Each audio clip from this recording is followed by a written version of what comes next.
नमस्कार. सखी सह्याद्री कार्यक्रमामध्ये सर्वांचं मनापासून स्वागत.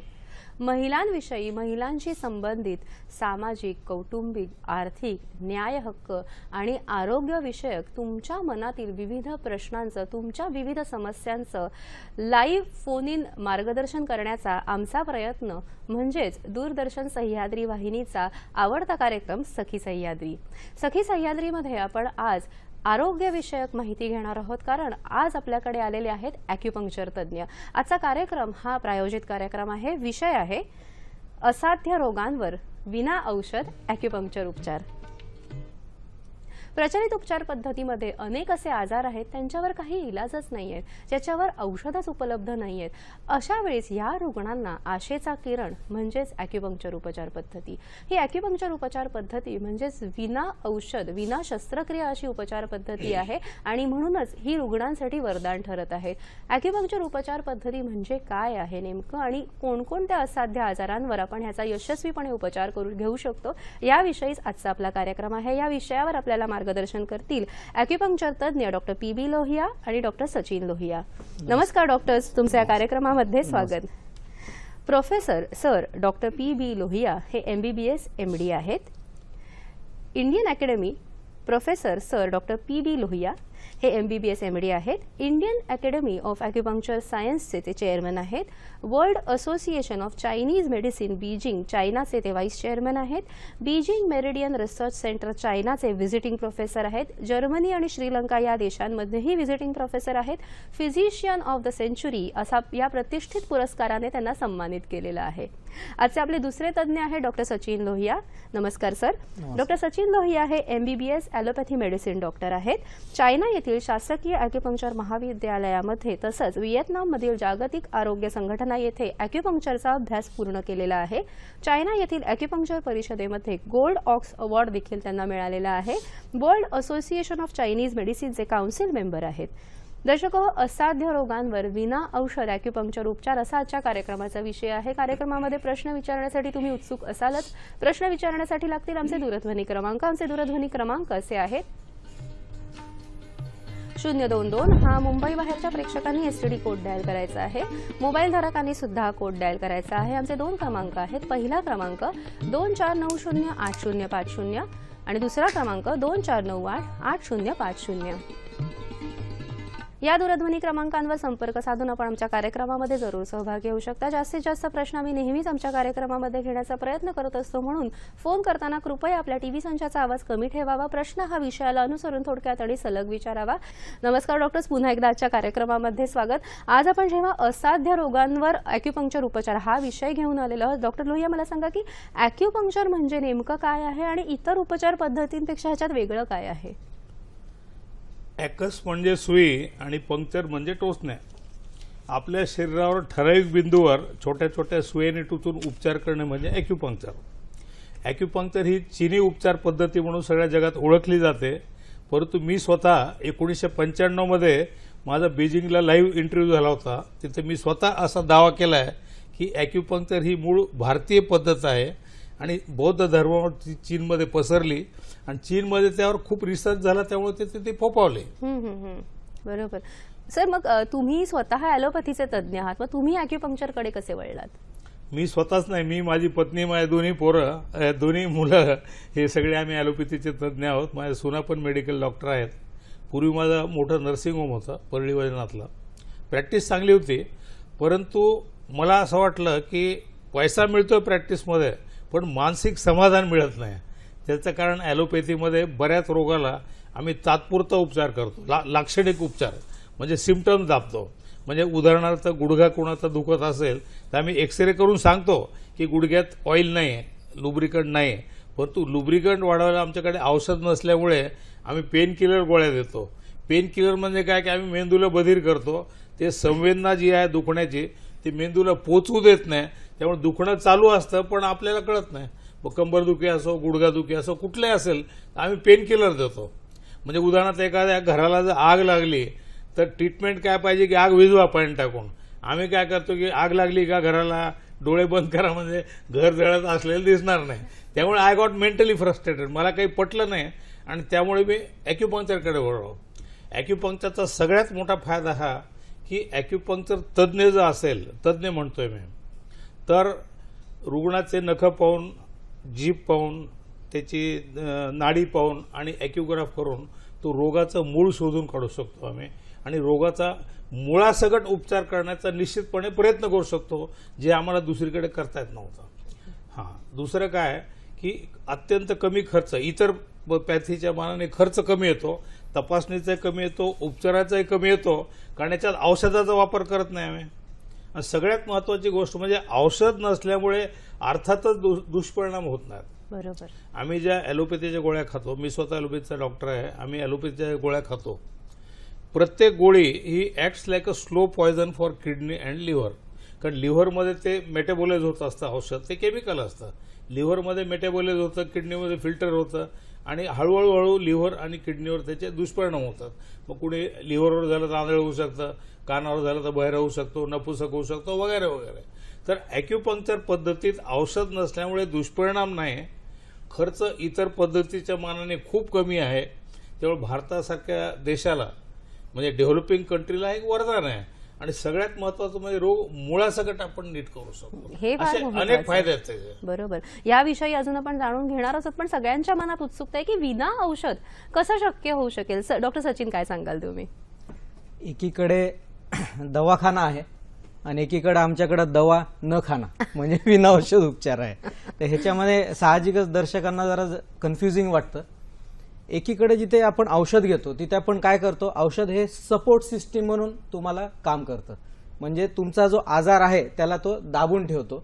वरच्यावर आजार ज्या वेळेला दबत नाही तर एकानंतर दुसरं औषध, दुसऱ्यानंतर तिसरं औषध. जसं बीपीचा रुग्ण आहे, बीपी तर बरं होत नाही, पहिले एक गोळी देण्यात येते, मग 2-5 वर्षाने आणखी दुसरी, तिसरी असं वाढत जातं. बीपी असो, डायबिटीज असो, दमा असो, इवन अनेक लोकांना वेदना असतात, स्लीप डिस्चार्ज असो, गुडघेदुखी असो. तर प्रत्येक ठिकाणी आपण सपोर्ट सिस्टीम करतो. पण मुख्य प्रवाहातला अडथळा तुम्ही काढणार केव्हा, तो काढल्याशिवाय तुमचा रोग तर काही जाणार नाही. तर आयुष्यभर सपोर्ट सिस्टीमच्या मागे लागायचं का मुख्य प्रवाहाला दुरुस्त करायचं, ह्याच्यामध्ये आपल्याकडे एक फार मोठी चॉईस आहे. तर त्याच्यामध्ये मुख्य प्रवाहाला दुरुस्त, त्यातला अडथळा करणं, कमी करणं आवश्यक आहे. ॲक्युपंक्चरमध्ये आता मी तुम्हाला हा एक मॉडेल दाखवतो. या मॉडेलवरती म्हणजे प्रत्येकाच्या शरीरावरती 12x2 म्हणजे इकडचे 12 आणि इकडचे 12 असे 24 मुख्य चेतना प्रवाह आहेत. त्याखेरीज मिसलेनियस 7-8 चेतना प्रवाह आहेत. ह्याच्यावरती असे ॲक्युपंक्चरचे बिंदू असतात. या बिंदूंमध्ये मुख्य प्रवाहामध्ये कुठं अडथळा झाला हे आपण जसं सरांनी सांगितलं की रुग्णाची नाडी, जीभ आणि काही ठिकाणी ॲक्युग्राफ नावाचं एक आमच्याकडे तपासणी आहे, त्याद्वारे आपण हे शोधून काढतो की या चेतना प्रवाहांमध्ये गुंतागुंती कुठं झालेली आहे. ती गुंतागुंती शोधून त्याच्यावर त्या रुग्णावरती 8 ते 10 मुख्य ॲक्युपंक्चरचे बिंदू कुठले उपयुक्त आहेत हे आपण शोधून काढतो. आता मुख्य म्हणजे आपल्या शरीरामध्ये औषधं भरून आहेत नैसर्गिक, जे रुग्णाला नीट जे माणसाला नीट ठेवतात. साधारण 30-35च्या वयापर्यंत कोणाला काही आजार होत नाही, कारण की हेच आतमधली सामग्री आपल्याला कामात देते. नंतर ज्या वेळेला गुंतागुंती म्हणजे कोणाला स्ट्रेस आहे, कोणाला आनुवंशिकता आहे, तर त्याद्वारे शरीरामध्ये जे चेतना प्रवाह आहेत त्याच्यात बिघाड होतो आणि हा बिघाड आपण तो मुख्य प्रवाहामधला अडथळा आहे. जसं एखादं ॲक्युपंक्चरचे चॅनल आहे, त्याच्यावरती बिंदू आहेत, तर त्याच्यावर कुठं अडथळा आला तर आपण अशा सूक्ष्म निडल्स असतात. तर एक तुम्हाला उदाहरण म्हणून दाखवतो. म्हणजे आपण सुई जी म्हणतो, सुईची जी भित्ती असते हां. ती आपण निश्चितच बघूया की सुई किती जाड किंवा बारीक असते ती. आता ही निडल तुम्हाला कॅमेऱ्यावर दिसणार पण नाही, एवढी बारीक आहे. आणि ही निडल एक ॲलोपॅथीच्या इंजेक्शनच्या सुईमध्ये 5 ते 7 आतमध्ये जातात, एवढ्या बारीक आहेत. त्याच्यामुळे ह्याला सुई म्हणणं चुकीचं आहे. दिस इज अ इलेक्ट्रोड. आणि हे स्किनला ज्या वेळेला पिअर्स करतं त्यावेळेला ते स्किनमध्ये गॅप काढून आतमध्ये जात असतं, त्याच्यामुळे ते दुखत नाही आणि त्यातनं बऱ्याच वेळेला असं रक्त वगैरे येत नाही.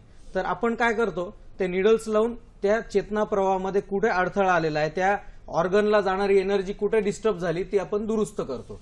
तर ते 8 ते 10 बिंदू असे आपण शरीरावरती लावतो, ते दुरुस्त करतो आणि ते अडथळा दूर झाला की त्याच्यामधला प्रवाह सुरू होतो, तो अवयव सुरळीत होतो आणि तो आजार नीट होतो. आणि एकीकडे दुसरीकडे औषधामध्ये आपण काय करतो, इकडचं पाणी काढायचं आणि इकडे टाकायचं, मग ते आयुष्यभर चालणार नाही. That is a support system. तुम्हाला मुख्य प्रवाहाला नीट केलं तरच तुमचं चालू शकतं. अन्य बाहेरून उपस्थित जे आपल्याकडे सपोर्ट आहे त्याच्यावर जास्त काळ काही चालू शकत नाही. निश्चित. सर, अतिशय छान आपली माहिती देता. आपल्याला एक पहिला प्रश्न आलेला आहे. रवींद्र कुडाळकर प्रश्न विचारतायत पुण्यावरून. नमस्कार. नमस्कार, मी रवींद्र कुडाळकर पुण्याहून बोलतोय.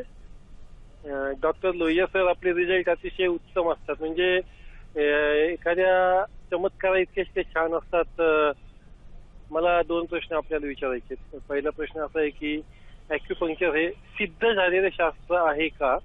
आणि दुसरा प्रश्न असा आहे की अनेक गरीब रुग्ण असे असतात की ज्यांना वैद्यकीय उपचार परवडत नाहीत. मग अशांसाठी ॲक्युपंक्चर मध्ये काही सोयी सुविधा उपलब्ध कुठे आहे का? धन्यवाद. धन्यवाद. सचिन सर, काय सांगाल तुम्ही? छान प्रश्न आहे. आणि सिद्ध म्हणजे ॲलोपॅथी नंतर दुसऱ्या क्रमांकावर पूर्ण जगामध्ये जे वर्ल्ड हेल्थ ऑर्गनायझेशनने मान्यता दिलंय तर तो ॲक्युपंक्चर शास्त्रच आहे. ॲलोपॅथी नंतर 2 नंबरवर ॲक्युपंक्चर शास्त्र आहे. आणि सगळ्यात महत्वाचं, ॲक्युपंक्चर हा जगाच्या पाठीवर सगळ्यात जुनं शास्त्र आहे, ज्याच्या आधारावर आपल्या पूर्वजांनी आयुर्वेदामध्ये जे मर्मशास्त्र आहे ते ॲक्युपंक्चर आहे. तसंच आयुर्वेदचं आपल्याकडे सिद्धशास्त्र आहे, तर मर्मशास्त्र हे डायरेक्टली सिद्धशास्त्र आहे. दुसरं, चायनामध्ये ह्याच्यावरती डबल ब्लाइंड ट्रायल झालेले आहेत, अमेरिकेत झाले आहेत. अमेरिकेची जी गव्हर्नमेंटची वेबसाईट आहे NBI म्हणून त्याचं आहे, तर त्याच्यामध्ये ॲक्युपंक्चरवर डबल ब्लाइंड ट्रायल होऊन ओबेसिटी, इन्फर्टिलिटी, दुखणे हे सगळ्या रोगांवरती कशा पद्धतीने व्यवस्थित ॲक्युपंक्चर काम करू शकतं हे त्याच्यामध्ये व्यवस्थित सिद्ध झालेलंच आहे. दुसरी गोष्ट, ॲक्युपंक्चरमध्ये आम्ही जे सिटिंग्स देतो तर ते फॉरेन कंट्रीजमध्ये ज्या पद्धतीने ते चार्जेस करतात आपल्याकडे ते नगण्य आहे. फार कमी उपचाराच्या दरामध्ये आपण ते करतो. आणि आपल्या दवाखान्यामध्ये क्लासिकल चायनीज ॲक्युपंक्चरच ट्रीटमेंट होते. तिथं कुठली मशीन किंवा कुठलं काही नवीन वस्तू तुम्हाला विकत घ्यायची नसते. फक्त सुयांचा खर्च आणि तो जो व्यक्ती सिटिंग देणार आहे तेवढा खर्च असतो. तर त्याच्यामुळं हे फार चांगलं आहे, कमी खर्चिक आहे. दुसरं, महाराष्ट्रामध्ये आता ॲक्युपंक्चर काउन्सिल होते, तर त्या माध्यमातून स्टेट गव्हर्नमेंटचे स्वतःचे कॉलेजेस, स्वतःचे उपचार केंद्र असतील, तर ज्या ठिकाणी आपल्याला स्टेट गव्हर्नमेंटची जागा वापरायला मिळेल तर तो आपल्याला खर्च कमी आणि अतिशय कमी खर्चामध्ये येणाऱ्या भविष्यामध्ये हे सगळं शक्य होणार आहे. निश्चित. सर, तुम्हाला काय सांगायचं याविषयी? निश्चितच कार्यक्रमामध्ये असे आपण इतरही माहिती घेत राहूया. याशिवाय ॲक्युपंक्चर उपचार पद्धती करताना उपाशीपोटी ॲक्युपंक्चर उपचार पद्धती घेणे टाळावं. आणि याचबरोबर जर ज्वर किंवा ताप असेल तुम्हाला, तेव्हा सुद्धा ॲक्युपंक्चर उपचार पद्धती घेणं तज्ज्ञांच्या मार्गदर्शनानेच घ्यावं. सर, आपण जेव्हा इतकं छान डॉक्टर सचिन तुम्ही माहिती दिली आम्हाला विना औषध, आणि अगदी गरीबातल्या गरीब रुग्णासाठी सुद्धा किती उपचार पद्धती यशस्वीपणे आपण कार्य करू शकतो. डॉक्टर PB लोहिया, मला सांगा की मेंदूचे अनेक असे असाध्य आजार आहेत की ज्यांच्यावर खरोखरच हा रुग्ण त्रस्त झालेला असतो. याविषयी तुम्ही काय सांगाल? मेंदूचे अनेक विकार आहेत जे आमच्याकडे ट्रीटमेंटसाठी येतात. सगळ्यात कॉमन आहे सेरेब्रल पाल्सी. म्हणजे जे मुलं बऱ्याच वेळेला 7व्या महिन्यात जन्मतात किंवा जन्मल्यावर लगेच रडत नाहीत, किंवा दुसरे कोण खूप ताप आला किंवा प्रेग्नंट असताना बाईने जर काही जास्त औषधं खाल्ले तर मूल जन्माला आल्यावर त्याची नंतर वाढ, मेंदूची वाढ आणि शरीराची वाढ दोन्ही हळूहळू होते. म्हणजे बसणं, चालणं, बोलणं हे सगळंच उशिरा होतं आणि मेंदूची वाढ पण खुंटते. याला म्हणतात सेरेब्रल पाल्सी किंवा CP. याला ॲलोपॅथीत आम्ही काही नाही करू शकत. ॲक्युपंक्चरमध्ये डायरेक्ट आम्ही मेंदूला स्टिम्युलेट करतो. म्हणजे जसं एखादा माणूस झोपला असेल, काम करत नाही, तर त्याला हलवून उठवतो आपण, तसं मेंदूला आम्ही जागृत करतो. दुसरा कॉमन आहे एपिलिप्सी, म्हणजे फिट येणे. काही लोक त्याला घुरं येणं सुद्धा म्हणतात. म्हणजे असा असा असा झटका येतो, असं होतं. तर हा बऱ्याच वेळेला अनुवंशिक असतो. ॲलोपॅथीमध्ये याला सुद्धा कायमस्वरूपी आम्ही काही करू शकत नाही. आम्ही 4-5 प्रकारच्या गोळ्या असतात, ते मधून बदलून देत राहतो. ॲक्युपंक्चरमध्ये काय करतो आम्ही, आमच्याकडे ॲक्युग्राफ नावाचं टेक्निक आहे. तर पंचमहाभूताचा ग्राफ ह्याच्यात येतो आणि रोगाचं हे स्क्रीनवर दिसतं तुम्हाला ॲक्युग्राफ. म्हणजे कॉम्प्युटरवर पेशंटची तपासणी होते आणि आपल्या शरीरातील जे प्रमुख 12 ऑर्गन आहेत त्यात एनर्जी किती हे कळतं आणि रोगाचं मूळ पंचमहाभूताचा ग्राफ येतो. आपल्याला जे सिस्टमिक डिसऑर्डर होत असतात ते पंचमहाभूतातल्या बिघाडामुळे होत असतात. त्या ॲक्युग्राफमध्ये पंचमहाभूताचाही ग्राफ येतो, प्रत्येक ऑर्गनचा येतो.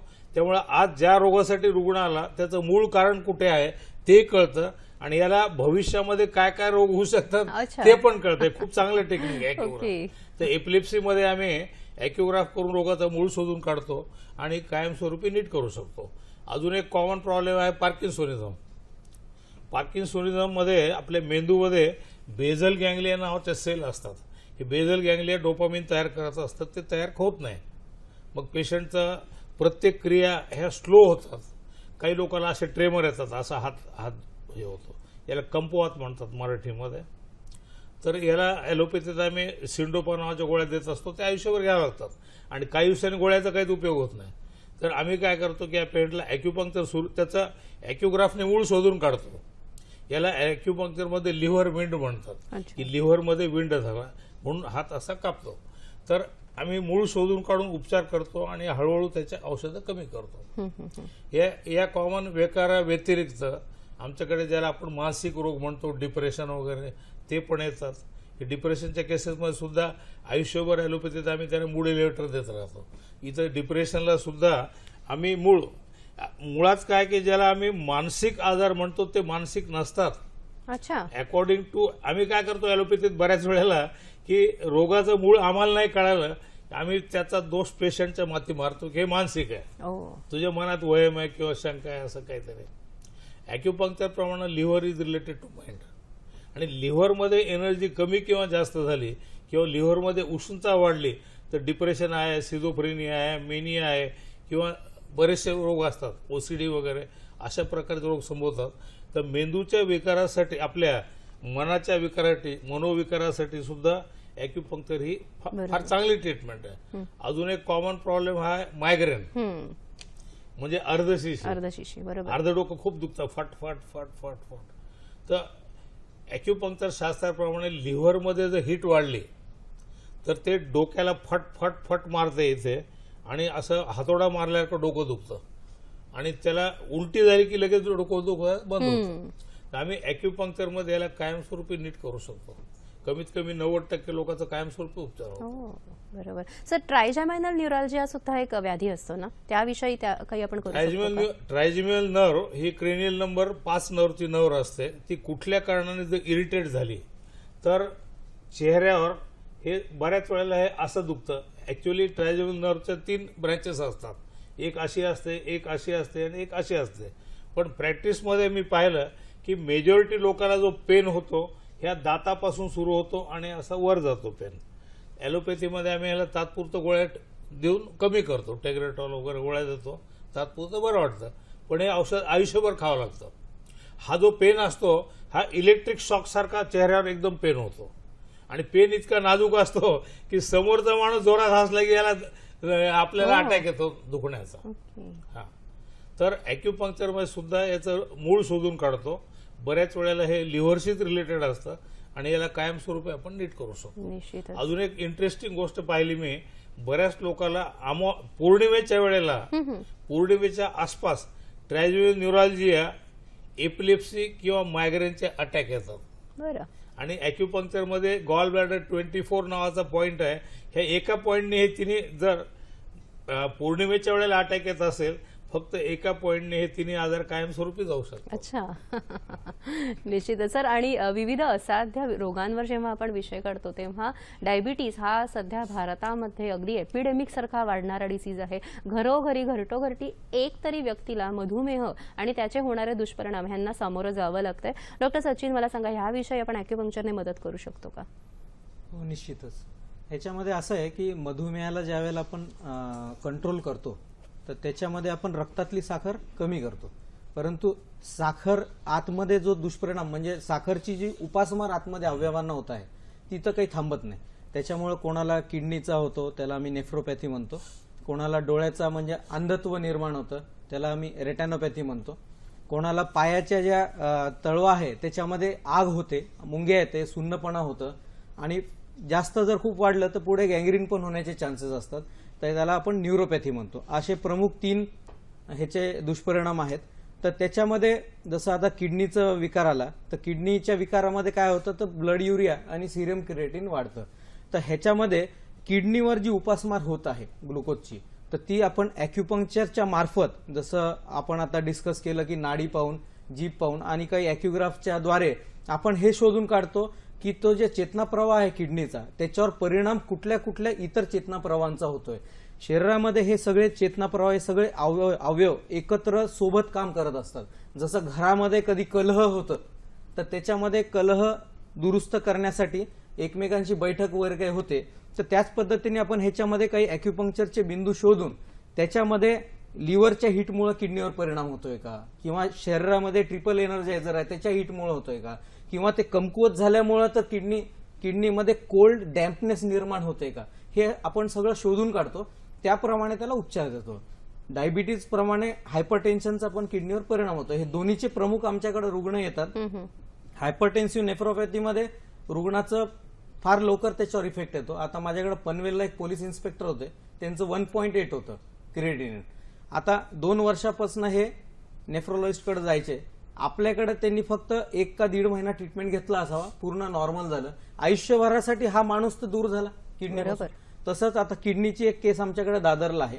4.2 क्रिएटिन होतं, 1 महिन्याच्या ट्रीटमेंटमध्ये 2.7 झालं. तर हे नैसर्गिक झालेलं आहे. त्याच्यामुळे हे अनेक वेळेला टिकून पण राहतं, पण शरीरामध्ये पुन्हा काही कलह झालं तर थोडंसं वाढू शकतं. त्याला पुन्हा आम्ही कंट्रोलमध्ये करतो. तसंच डायलिसिसवर गेलेल्या रुग्णांना पण करतो. त्याच्यात थोडं लिमिटेशन आहे. 2 वेळेला असेल तर 1 वेळेला होईल, कारण की किडनी थोडी श्रिंक झालेली असते, ते काय आता नव्याने मोठी होणार नसते. तसंच डोळ्याच्या केसेसमध्ये दृष्टी कमी होते. तर दृष्टी म्हणजे आतमध्ये रॉड्स अँड कोन्स जे असतात त्यांची उपासमार होते, ते कमकुवत होतात. आणि जसं आपण टीव्हीवर, जुन्या काळच्या टीव्हीवर ठिपके पाहतो, तर त्याचप्रमाणे बरेचसे सेल्स असतात आतमध्ये. जेवढे ठिपके वीक होणार तेवढं मग हळूहळू अंधारा येणार आणि वरच्यावर दिसण्याचं कमी होत जाईल. तर असंच माझ्याकडे एक सुरतला एक पेशंट होता, तिथले बीजेपीचे MLA त्यांचीच वाईफ होते. तर त्यांना आम्ही ट्रीटमेंट दिली, ती एवढी चांगली दुरुस्त झाली. गच्चीवर जाऊन ती रात्रीच्या वेळेला लाईट्स पण मोजू शकायची, एवढी व्यवस्थित झाली. असं नाही की प्रत्येकालाच फार चांगला अनुभव येईल, परंतु तरीही जिथे काहीच नाही तिथे आपण एक प्रयत्न करू शकतो. आणि 100 पैकी 30, 40, 50, 60 जरी नीट झाले तरी ते एक रुग्णाला फार मोठी देणगी आहे, कारण की तो त्या आजारातून बाहेर निघतो. आता एक न्यूरोपॅथी म्हणून, म्हणजे मेंदूला जर ग्लुकोज लेवल कमी पडलं तर त्याचा संपर्क सगळ्यात शेवटचा जो भाग आहे शरीराचा ते म्हणजे तळवे, तर तिथे संपर्क कमी होतो आणि आतमध्ये आग होते, जळजळ होते, मुंग्या येतात, बधीरपणा येतो. माझ्याकडे एक ठाण्याला पेशंट आहे, चालणं सुद्धा इम्बॅलन्स व्हायचं, ते स्पर्श ज्ञान नसल्यामुळे चालण्याला इम्बॅलन्स व्हायचा. तर त्यावेळेला त्याला ट्रीटमेंट दिली. आज एवढं व्यवस्थित आहे, हा माणूस एकटा स्वतः येतो, ट्रीटमेंटला जातो. पहिले 2 लोक धरून आणायचे. ते एवढे चांगले गुण आहेत त्याचे. निश्चित, म्हणजे मधुमेह फक्त कंट्रोलच होत नाही तर त्याचे जे साईड इफेक्ट्स होणारे आहेत ते सुद्धा आपण बऱ्याच अंशी टाळू शकतो, किंवा जर झालेले आहेत तर पुन्हा थोडेसे मागे नक्कीच नेऊ शकतो. तर आपल्याला प्रश्न आलेला आहे. वैभव पारखे प्रश्न विचारतायत बीडवरून. नमस्कार. नमस्कार, बोला. नमस्कार सर, माझ्या आईचं वय 38 वर्ष आहे. हा, बोला. व तिला पिंढरे आणि गुडघ्याचा त्रास आहे आणि तिचे नखही कधी कधी सांगा पुढे. खरबडीत नख येतात तिला ज्यावेळेस येतात त्यावेळेस. तर याचा उपचार ॲक्युपंक्चर मध्ये आहे का? हा, तुमचा प्रश्न मला कळालेला आहे. गुडघेदुखीचा आजार आहे. गुडघेदुखी म्हणजे आतमध्ये वंगण कमी तयार होतं. 38च्याच वयामध्ये जर झाला असेल तर त्याच्यामध्ये वाताचा प्रकार आहे का, संधिवाताचा, ते पण बघायला लागेल. एवढं कमी वयात का झालं. लेडीज आहे, आई आहेत त्यांच्या, म्हणून हॉर्मोनल इम्बॅलन्सेस आहेत का हे पण बघायला लागेल. त्याप्रमाणे त्या गुडघ्यामध्ये लुब्रिकेशन वाढवण्यासाठी आपल्याला कुठल्या अॅक्युपंक्चर बिंदूंवर उपाय करता येईल हे बघायला पाहिजे. आणि हे जे श्रोते होते हे माझ्याच भागातले, मी आंबेजोगाईचा, ते बीडचे. तर औरंगाबादला आमचं मोठं उपचार केंद्र आहे. आमच्याकडे युनिव्हर्सिटीचं स्टडी सेंटर पण आहे, जिथं आम्ही अॅक्युपंक्चर विद्यार्थ्यांना शिकवतो. तर तिथे येऊन तुम्ही ह्याचा फायदा घेऊ शकता. त्याचं कारण शोधून आपल्याला नीट करायचं आहे. आणि आतमधल्या खुर्च्या आणि लुब्रिकेशन खूप जास्त कमी होऊ देऊ नका. फार कमी झाल्यानंतर त्याचा येणारा गुण पण तेवढाच कमी असतो. जेवढं लवकर तुम्ही अप्रोच करणार तेवढं लवकर ते बरं होईल. पिंढऱ्या ज्या दुखतात, गुडघ्यावर जर जोर घेता नाही आला तर पिंढऱ्या आणि पाठीमागच्या मांसपेशी त्याचं बळ घेतात, त्याला सपोर्ट करतात पायाला. त्याच्यामुळे ते अतिरिक्त कामाचा दबाव आल्यामुळे त्या पिंढऱ्या दुखत असतात. तर ते कदाचित त्याच्याशीच कनेक्टेड असेल. तर तुम्ही एकदा येऊन दाखवा त्यांना, तर आपण निश्चितच त्याच्यावर काहीतरी उपाय काढू. निश्चितच. आईविषयीची तुमची श्रद्धा बघून अतिशय छान वाटलं. महिलांविषयीच्याच असेच असाध्य रोगांवर इतरही अनेक असाध्य आजार आहेत, त्यांच्यावर अॅक्युपंक्चर उपचार पद्धती कशी यशस्वीपणे कार्य करते याविषयी जाणून घेऊया. ॲक्युपंक्चर उपचार घेताना काही काळजी घेणं सुद्धा आवश्यक असतं. यामध्ये घेणाऱ्या निडल्स असतात वापरण्यात येणाऱ्या त्या डिस्पोजेबलच असाव्या शक्यतोवर. याशिवाय पेसमेकर किंवा इतर इलेक्ट्रॉनिक इम्प्लांट्स जर असतील तर त्याची माहिती, पूर्ण माहिती आपल्या ॲक्युपंक्चर तज्ज्ञांना देणं हे अतिशय आवश्यक आहे. सर, आपण आता अतिशय छान माहिती दिली की मधुमेह आणि त्याचे दुष्परिणाम आपण टाळू शकतो. सर, इतरही अनेक अशा वेगळ्या केसेस असतात जे असाध्य रोग समजले जातात, जसं आपण म्हणतो युरिनरी इन्कॉन्टिनन्स. विशेष करून ह्याला ॲलोपॅथीमध्ये आपण काही उपचार नाही देऊ शकत, अशी काही आपण केस बघितली आहे का? ॲलोपॅथी सोडून ॲक्युपंक्चरमध्ये मी जे आलो त्याचा सगळ्यात महत्त्वाचा फायदा म्हणजे मला प्रचंड मानसिक समाधान मिळालं की ज्या अशक्यप्राय केसेस आहेत, ज्याला मी इन्क्युरेबल डिसऑर्डर म्हणतो, अशा बऱ्याच डिसऑर्डर आम्ही कायमस्वरूपी नीट करू शकलो. खूप मोठा आनंद आहे याचा. एक तुम्हाला किस्सा युरिनरी इन्कॉन्टिनन्स सांगतो. अकोल्याचा एक मुलगा 12 वर्षाचा, त्याला पाठीवर एक गाठ होती जन्मल्यापासून, याला मी मेनिंगोमायलोसेल म्हणतो. नागपूरला त्याने ऑपरेशन केलं गव्हर्नमेंट हॉस्पिटलला, आणि ऑपरेशन नंतर ॲज अ कॉम्प्लिकेशन त्या मुलाचा लघवीचा कंट्रोल गेला. नंतर त्यांनी बऱ्याच ठिकाणी दाखवलं इकडे तिकडे. तसं डॉक्टरांनी सांगितलं की आता आयुष्यभर असंच राहणार, तर पोट दाबून लघवी करा किंवा कॅथेटर लावा. याला औरंगाबादला आमच्याकडे आणलं होतं. मी त्यांना सांगितलं प्रयत्न करता येईल, कारण ऑपरेशनचं कॉम्प्लिकेशन आहे, नर्व डॅमेज झालेली आहे, त्यामुळं लघवीचं नियंत्रण गेलेलं आहे, प्रयत्न करू. गंमत अशी की 4 दिवसाच्या ट्रीटमेंटमध्ये हा मुलगा एकदम चांगला झाला. मी आणि त्याचे वडील बोलत होतो, तो मुलगा पळत आला लघवी करून, दरवाजाला धक्का मारला, लात मारली आणि मध्ये जोरात म्हणला, बाबा झाली की लघवी. फक्त 4 दिवसात. त्याच्यानंतर बऱ्याच केसेस आम्ही केल्या. याचा अर्थ हा नाही की प्रत्येक पेशंटला 4 दिवसात नियंत्रण येईल. बरोबर. कुणाला 4 दिवस लागतील, कुणाला वर्ष लागू शकतं, कुणाला. कसं आहे, प्रयत्न करणं आमच्या हातात आहे. जसं समजा आम्ही नळ सोडतो, नळ सोडणं आमच्या हातात आहे. समोरच्याची घागर सरळ असेल तर लवकर भरेल, पालती असले तर भरणार पण नाही, पण निश्चित प्रयत्न करू शकतो. नाशिकला एक केस होती इंटरेस्टिंग, सिरोसिस ऑफ लिव्हर. हा माणूस खूप दारू प्यायचा, त्याच्यात त्याला कावीळ पण झाला, लिव्हर खराब झालं, पोटात पाणी झालं, असायटिस म्हणतो आपण त्याला, जलोदर, एवढं मोठं पोट झालं. बरोबर. हां. त्याला मुंबईला इथे ऍडमिट केलं होतं. ओके. डॉक्टरने 15 दिवस ठेवलं, पाणी काढलं, सांगितलं की आता मरणाऱ्याला घरी घेऊन जा. ही केस माझे एका विद्यार्थी डॉक्टर आहेत, MD डॉक्टर आहेत नाशिकचे, त्याने माझ्याकडे आणले. मी त्यांना म्हणलं प्रयत्न करणं आपल्या हातात, चान्स फक्त 0.001% आहे. ते म्हणले, डॉक्टर सर नाहीतरी असाच मरणाऱ्याचा चान्स घ्यायला काय हरकत आहे. ट्रीटमेंट सुरू केली. फक्त 10 दिवसात त्याचा पोटाचा जो घेर होता हा 22 सेंटीमीटर कमी झाला आणि त्याचं वजन 17 किलो कमी झालं. आणि विशेष म्हणजे त्याचे सगळे औषधं बंद केले होते मी, फक्त ॲक्युपंक्चर ट्रीट केलं. 10 दिवसाचा हा माणूस ठणठणीत झाला. नंतर सायकोलवर त्याच्या ऑफिसमध्ये जाऊन सगळ्याला भेटून आला. आधी लोक याला घरी भेटायला आले होते की हा चालला म्हणून, नंतर हा नीट होऊन त्यांना भेटून आला. नाशिकची अजून एक इंटरेस्टिंग केस होती. एक डॉक्टर आहेत नाशिकला, सोरचे म्हणून, आयुर्वेदिक डॉक्टर. त्यांच्या स्वरयंत्रावर गाठ झाली, याला म्हणतात सिंगर्स नोड्यूल, आणि त्याचा आवाज गेला. ENT वाल्याने तपासून सांगितलं की याला काही उपाय नाही आता, परंतु ऑपरेशन करा म्हणजे कॅन्सर व्हायचा धोका टळेल. म्हणून ते माझ्याकडे आले की प्रयत्न तरी करा तुम्ही ऑपरेशनच्या ऐवजी. म्हणजे इथं अवघड केस आहे, गळ्यात स्वरयंत्रावर गाठ आहे आणि ते ॲक्युपंक्चरने कशी काय असेल. ते म्हणले सर माझे पाय धरले, म्हणजे कसंही प्रयत्न करा. त्यांची बायको म्हणली, ते तर बोलतच नव्हतं. पहिल्या दिवशी फक्त 3 पॉईंट घेतले मी. कधी कधी माझे इंट्युशन मला काम देतात. 3 पॉईंट घेतले आणि दुसऱ्या दिवशी सकाळी याचा आवाज पूर्ण आला. मलाच आश्चर्य वाटलं. मी त्या ENT डॉक्टरकडे पाठवलं पेशंटला, म्हणलं तिथं जाऊन स्कोपी करून घ्या. तिथं स्कोपी केली, ते डॉक्टर परेशान की काल गाठ होती ना आज कुठे गेली. तर ते पेशंटला गळ्या शपथ काल होती गाठ, मी काही खोटं बोलत नाही. मग ते पेशंट माझ्याकडे आले, माझा क्लास चालू होता. सर ते डॉक्टर म्हणतात की गळ्यातली गाठ गेली. एक ॲलोपॅथी डॉक्टरने उठून विचारलं, सर कुठे गेली गाठ. तर मी काही बोलायच्या आधी पेशंट म्हणला, काही काय विचारता, जिथून आली तिथे गेली. त्याच्यानंतर तोपर्यंत मी ट्युमर वगैरे करत नव्हतो, पण या केसच्या नंतर मी ट्युमर्सची ट्रीटमेंट सुरू केली. आता लेटेस्ट जी केस आहे आमची इथे दादरला एक पेशंट आहे विशाखा शहा म्हणून. तिला मल्टिपल ट्युमर्स झाले युटरसमध्ये आणि डॉक्टरने गर्भाशयाची पिशवी काढायला सांगितली. मी पण त्यांना आधी म्हणलं होतं की ऑपरेशन करून घ्या, तर पण ती बाई म्हणणे नाही, ॲक्युपंक्चर से जो होता है करो, मुझे ऑपरेशन नाही करणे का. मला सांगायला अत्यंत आनंद वाटतोय की फक्त 1.5 महिन्यामध्ये तिचे 50% साईज कमी झाली सगळ्या ट्युमरचं. अर्थात याच्या आधी पण आम्ही बऱ्याच केसेस केलं. अजून एक फार इंटरेस्टिंग केस आहे सध्या. एक दुबईच्या शमा मुराद नावाच्या पेशंट आमच्याकडे आल्या दुबईहून ट्रीटमेंटसाठी. एक खूप असाध्य रोग असतो, टाकायासूस डिझीज म्हणतात त्याला. आपल्या शरीरातल्या ज्या रक्तवाहिन्या असतात त्या ब्लॉक होत जातात. जसं हार्टमध्ये फक्त कोरोनरी ब्लॉक होते, पण या रोगात सगळ्याच ब्लॉक होतात. ही जी पेशंट आली शमा मुराद, त्यांचे सबक्लेव्हिनमध्ये ब्लॉक होता, इथं कॅरोटिडमध्ये ब्लॉक होता, रिनल आर्टरीमध्ये ब्लॉक होता आणि ॲब्डोमिनल ऑर्टा सुद्धा बारीक झालेला होता. तर ॲलोपॅथीच्या डॉक्टरांनी सांगितलं की हा रेअर रोग आहे, तुम्हाला आयुष्यभर स्टेरॉइड आणि कॅन्सरचे औषध खावं लागतील. आम्ही ट्रीटमेंट सुरू केली ठाणे आणि दादरला.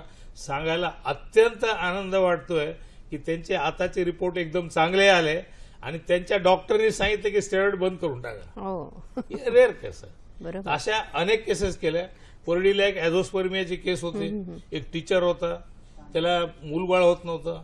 आम्ही ॲक्युपंक्चर केलं ट्रायल म्हणून आणि 3 महिन्यातच त्याचा स्पर्म काउंट वाढला. 3 डिलिव्हरीज आमच्याकडे झाल्या आणि नंतर तो म्हणला सर आता बस झालं ना, आता बंद करा. कुटुंबीयांचं ऑपरेशन सुद्धा आम्ही करून दिलं. बरोबर सर. आणि आर्टेरियल ब्लॉकेज विषयी तुम्ही आता थोडक्यात म्हणालात, अजून थोडं सांगू शकाल का आर्टेरियल ब्लॉकेज विषयी, म्हणजे हार्टचे जे ब्लॉकेजेस वगैरे आता असतात? मी हार्ट बद्दल सांगतो. मी ही केस जी सांगितली याच्यात पूर्ण सगळ्याच आर्टरीमध्ये ब्लॉक होत आहे. आता कॉमन जो पेशंट येतो आपल्याकडे, आपल्या हृदयाला कोरोनरी आर्टरी ही सप्लाय करत असतं, रक्तपुरवठा. म्हणजे हृदय सगळ्या शरीराला करतं, कोरोनरी आर्टरी हृदयाला करते. आपलं वय जसं जसं वाढतं तसं आपल्या कोरोनरी आर्टरी ज्या असतात ह्या त्याची इलॅस्टिसिटी कमी होते, म्हणजे कमी जास्त व्हायची कॅपॅसिटी कमी होते आणि त्यात ब्लॉक तयार होतात, अडथळे. एक ब्लॉक असेल तर त्याला आम्ही कोरोनरी आर्टरी डिझीज म्हणतो आणि 3 किंवा जास्त असतील तर त्याला ट्रिपल व्हिजल डिझीज म्हणतो. ॲलोपॅथीमध्ये एक आम्ही अँजिओग्राफी करतो. अँजिओग्राफीमध्ये कळतं आम्हाला ब्लॉक किती आहेत आणि कुठे आहेत. एक ब्लॉक असेल तर आम्ही त्याला हे करतो, अँजिओप्लास्टी करतो, बलून किंवा स्टेंट टाकतो. आणि 3 किंवा जास्त ब्लॉक असतील तर मग बायपास सर्जरी करतो. असे बरेच पेशंट आमच्याकडे येतात. औरंगाबादला माझ्याकडे एक 60 वर्षाची बाई आली होती. तिला 3 व्हेसल ब्लॉक होत आहे, ट्रिपल व्हिजल डिझीज. आणि 10 पावलं चालली तर तिला बसावं लागायचं, एवढं छातीत दुखायचं तिला. मी स्वतः तिला म्हणलं की ऑपरेशन करा, आजी कधी जीव जाईल. ती म्हणली जीव गेला हरकत नाही, ऑपरेशन करणार नाही. आणि माझे पाय धरून म्हणली मेली तर तुझ्या दवाखान्यात मरेल, पण मी ऑपरेशन नाही करणार, तुला काय करायचं ते कर. आम्ही ॲक्युपंक्चर ट्रीटमेंट सुरू केली आणि फक्त 4 ते 5 महिन्याच्या ट्रीटमेंटमध्ये ही पेशंट तिच्या घरापासून, म्हणजे तिचं घर आमच्या क्लिनिकपासून 3 किलोमीटर पायी येत होते आणि तिला काही त्रास होत नव्हता. इथे दादरला आमच्याकडे एक पेशंट होते, 2.5 मिनिट चाललं की त्यांना छातीत दुखायचं.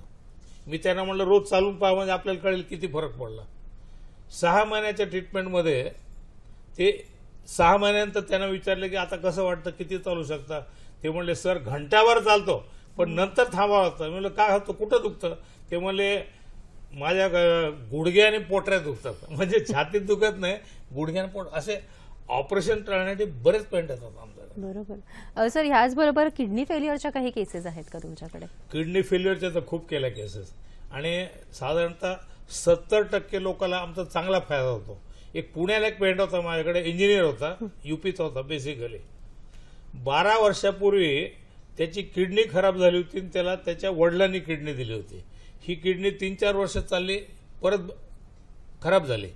नंतर परत त्याचं क्रिएटिनिन वाढलं तर डॉक्टरने सांगितलं की आता दुसऱ्या कोणाची तरी किडनी घ्या, तुमच्या आईची किडनी घ्या. याला वाटलं की माझ्यासाठी कोणाकोणाची किडनी खराब करू मी, तर त्यांनी जीव द्यायचं ठरवलं. बाजारातून पॉयझन आणलं, सुसाईड नोट लिहून ठेवली. त्याला कुणीतरी सांगितलं की डॉक्टर लोहिया पुण्याला येतात, त्यांना दाखवून पहा, माझ्याकडे आला. मी त्याला म्हणलं आपण निश्चित प्रयत्न करू. फक्त 2 महिन्यामध्ये त्याचं क्रिएटिनिन नॉर्मल झालं. त्याने आम्हाला पूर्ण लिहून दिलंय की मला एक जगायची नवीन आशा निर्माण झाली. मी ते सुसाईड करायचं, आत्महत्या करायचं कॅन्सल केलं आणि परत नोकरी जॉबला लागलो. ही केस आम्ही आमच्या मासिकात छापली आहे का. नांदेडचे एक बाहेती म्हणून पेशंट होते, त्यांचं सुद्धा क्रिएटिनिन खूप जास्त होतं, 5च्या पुढे होतं. फक्त 2-3 महिन्यामध्ये ते 2 वर आलं क्रिएटिनिन. हो निश्चित. असा आपल्याला एक प्रश्न सुद्धा आलेला आहे. अनेक दर्शक सुद्धा उत्सुक आहेत आपल्याशी प्रश्न विचारण्यासाठी आणि आपल्याशी संवाद साधण्यासाठी. नमस्कार. आणि अक्युपंक्चर या दोघांमध्ये काय फरक आहे आणि यांची कार्यप्रणाली कशी होते आणि त्याचबरोबर पुन्हा एकदा सांगा. ऑपरेशनमध्ये आपण सुयांचा वापर केला जातो. तर ह्या सुयांचा वापर कशा प्रकारे केला जातो आणि त्याची आपल्या शरीरावर कशा प्रकारे सुधारण्यासाठी तयारी करावी लागते. आणि दुसरा प्रश्न असा की ही जी प्रक्रिया आहे किंवा ही जी अकुप्रेशरची क्रिया आहे हे आपण घरच्या घरी करू शकतो का, यावर ठीक आपण आहे. प्रकाश टाकावा. आपल्याला एका दर्शकांचा फोन आलेला, त्याला थोडक्यात उत्तर काय द्याल सर? ॲक्युपंक्चर म्हणजे सुईने टोचणं आणि ॲक्युप्रेशर म्हणजे बोटाने दाबणं किंवा जिभेने दाबणं. ॲक्युपंक्चर करण्यासाठी तज्ज्ञ डॉक्टरची आवश्यकता असते, एक्सपिरियन्सची. जसं आपल्याला कुलूप उघडायचं असेल तर त्या कुलपाच्या भोकातच किल्ली गेली पाहिजे, एवढं एक्सपर्टाईज लागतं. त्यामुळे ॲक्युपंक्चरला एक्सपर्ट लागतो. ॲक्युप्रेशर पेशंट घरच्या घरी करू शकतो. माझं स्वतःचं ॲक्युप्रेशर नावाचं पुस्तक आहे, 40 रोगाचा उपचार घरच्या घरी कसा करायचा पेशंटने, ते दिलंय. कारण ॲक्युप्रेशरमध्ये अंगठ्याने आपण दाबतो, ह्याच्यात पॉईंट कव्हर होऊन जातो, पॉईंट चुकायचं काही चान्स राहत नाही. थोडक्यामध्ये इफेक्ट पाहिला तुम्ही तर एखादा माणूस समजा झोपला असेल तर ॲक्युपंक्चर म्हणजे हलवून उठवणं, ओट ओट, आणि ॲक्युप्रेशर म्हणजे उठतो का रे बाबा, उठतो का रे बाबा, तर त्याचा इफेक्ट हा कमी राहणार, पण फायदा आहे की पेशंट स्वतः करू शकतो. बरोबर सर. आणि इतक्या तुम्ही विविध आणि अनोख्या केसेस सांगितल्या, काही सेलिब्रिटी केसेस आहेत का तुमच्याकडे? बऱ्याच. म्हणजे भारतात जे टॉप मोस्ट लोक असतात, मुळात प्रश्न काय की ॲक्युपंक्चर करायचं की नाही, पण करायचं असेल तर जनरली लोक डॉक्टर लोहियाला शोधतात, कारण I am senior most in the country. तर इवन सचिन तेंडुलकर आहे, सानिया मिर्झा आहे, बिरजू महाराज आहेत, किंवा आपलं मनोज कुमार आहेत, फिल्म स्टार, असे बरेच लोक आहेत. सध्या झहीर खानचा पण उपचार चालू आहे. अच्छा सर. बरेचसे हायकोर्टचे जजेस आहेत किंवा मिनिस्टर्स आहेत.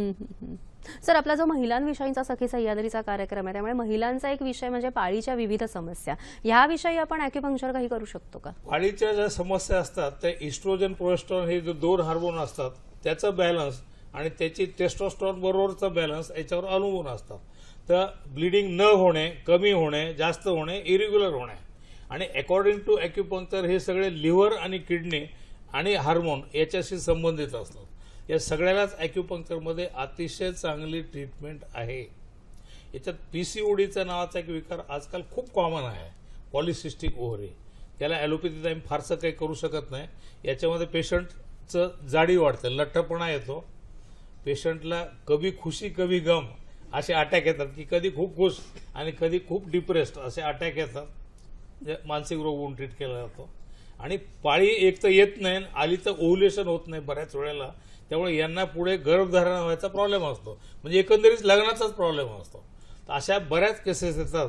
आम्ही ॲक्युग्राफ करतो, त्याचं कारण शोधून काढतो, मूळ कारण, आणि ॲक्युपंक्चरमध्ये खूप चांगली ट्रीटमेंट आहे.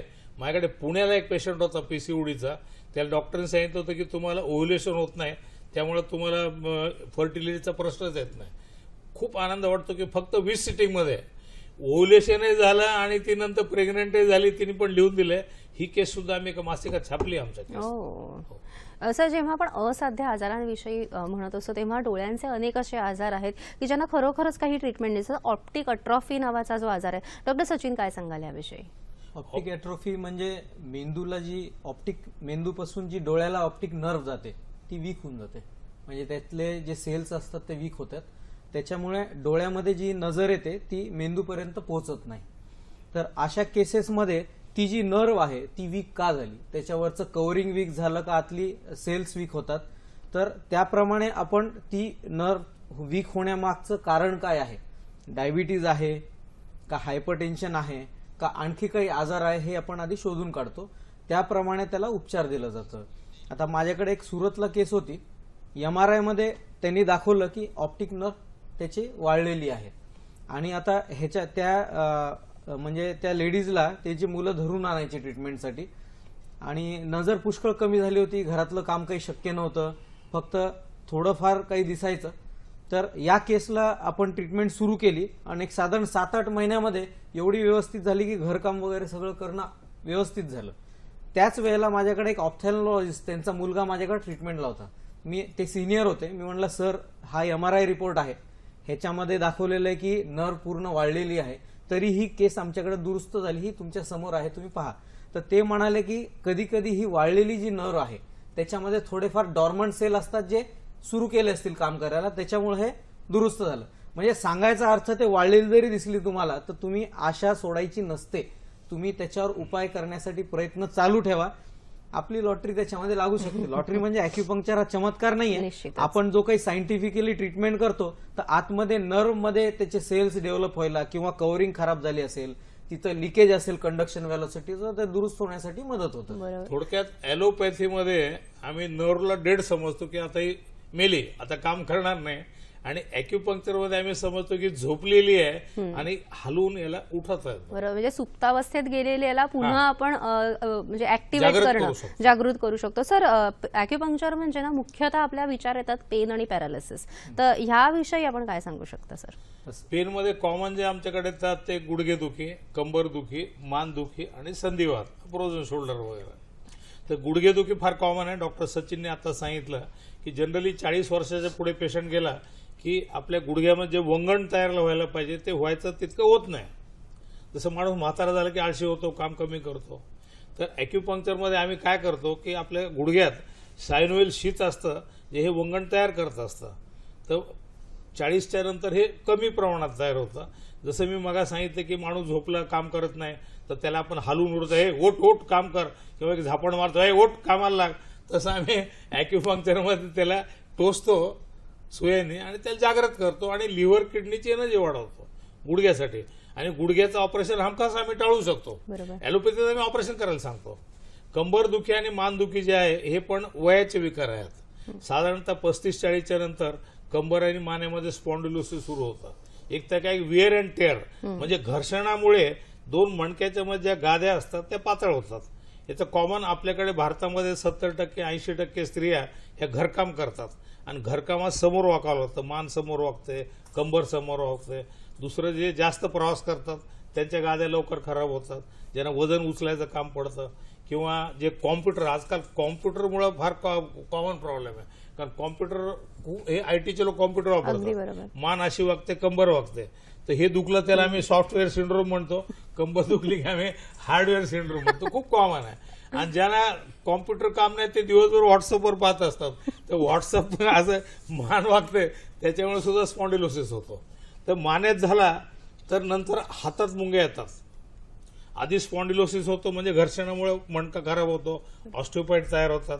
आणि नंतर ही जी गादी पातळ झाली आहे त्याच्यातलं न्यूक्लियस रप्चर होऊन बाहेर येतो आणि तो स्पायनल कॉर्डला किंवा शिरेला दाबतो. मग इथे स्लिप, त्याला मी स्लिप डिस्क म्हणतो, बरोबर. किंवा गादी सरकली म्हणतो, किंवा नस दबली म्हणतो, गॅप झाला म्हणतो, बरंच. बरोबर. तर मानेचं झालं तर हात जो आहे या हातामध्ये मुंग्या येतात, दुखतं आणि हळूहळू हात बारीक होत जातो.